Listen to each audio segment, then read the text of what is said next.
पाहताय प्रहार टीव्ही, सत्यमेव व्रतम। राष्ट्रीय स्वयंसेवक संघाच्या शाखांमध्ये मुस्लिमांना प्रवेश मिळेल का, असा प्रश्न शिवसेना उबाटाचे नेते खासदार संजय राऊत यांनी रविवारी उपस्थित केला। संघाचा काल एक कार्यक्रम झाला। या कार्यक्रमाला सलमान खान हे देखील व्यासपीठावर होते। गर्दी जमवण्यासाठी सलमान खान यांचं स्वागत झालं। त्यामुळे संघ शाखांवर यापुढे मुस्लिमांनाही प्रवेश आणि त्याचे स्वागत होईल का, असं ते म्हणाले।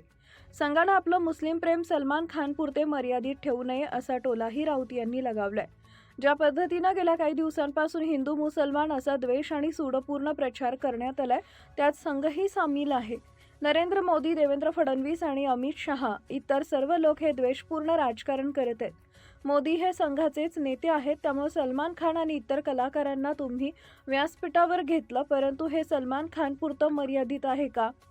सलमान खान याला बोलावलं, याचं स्वागत, परंतु या देशात मोठ्या प्रमाणावर राष्ट्रभक्त राष्ट्रवादी मुसलमान आहेत, त्यांचंही स्वागत करा, असं ते म्हणाले। मुंबईच्या नवनिर्वाचित महापौर रितू तावडे यांनी बांगलादेशी घुसखोरांना देशाबाहेर हकलण्यात येईल असं वक्तव्य केलं होतं। या वक्तव्यावरही राऊत यांनी प्रतिक्रिया दिली आहे। बांगलादेश मुक्त करण्याचं जे काही त्यांचं धोरण आहे ते त्यांच्या हाती नसून देवेंद्र फडणवीस यांच्या हाती आहे।